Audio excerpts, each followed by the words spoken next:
Hi everyone, my name is Jensen Harris and I'm Director of Program Management for the Windows User Experience team.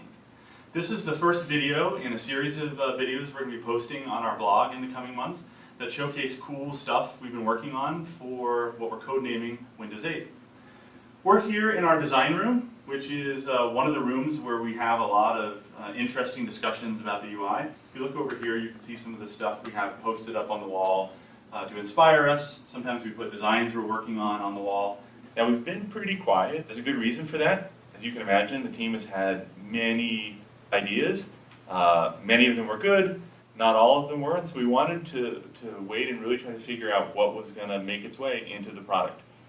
The first thing that you're going to see when you start a Windows 8 PC is the start screen. The start screen is this personal mosaic of tiles. Every app on your system is represented by a tile. Now tiles are better than icons for a couple of reasons. They have a little more space for the app to show its personality. Like the weather app can just show you the temperature without you having to open it.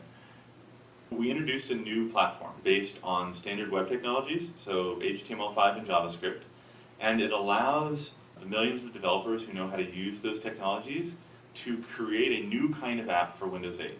These apps are full screen, they're beautiful, they are designed for touch.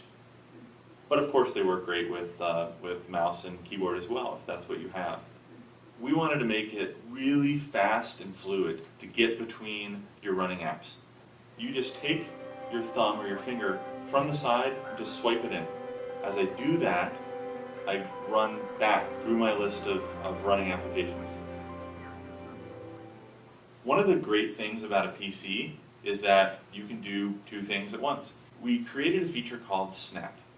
I swipe in my thumb from the side of the screen, but now instead of moving it all the way into the center, I'm going to pause for a second. You can snap it into place over here next to your main app. I can choose to change which app is big and which one is small. So with just one simple gesture, you can snap one app next to another app. Now a huge part of what you do on a PC today is web browse.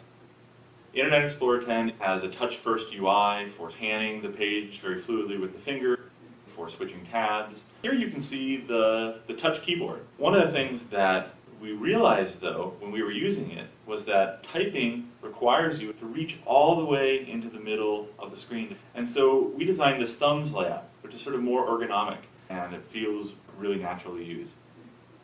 Windows 8 also runs the existing Windows apps that you use and that you love. They're just as easy to switch to, and you can use them alongside your new Windows 8 apps. Because it's a PC, it has a file system. And that file system has your photos, it has your documents, it has your videos, it has your music. And you can get to these things not just from your existing Windows programs, but from these new Windows 8 apps. They can get to them just as seamlessly as you've always expected in Windows. You can also get to files and photos that you have on other connected Windows PCs on your local network. And we know that you don't just have your stuff on the local PC, you also have services that you care about.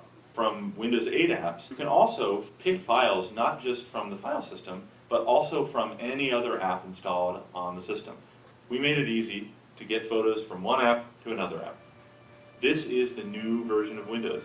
It's going to run on laptops, it's going to run on desktops, it's going to run on PCs with mouse and keyboard, it's going to run on touch slates, it's going to run on everything. Hundreds of millions of Windows PCs powered by this new interface and new platform.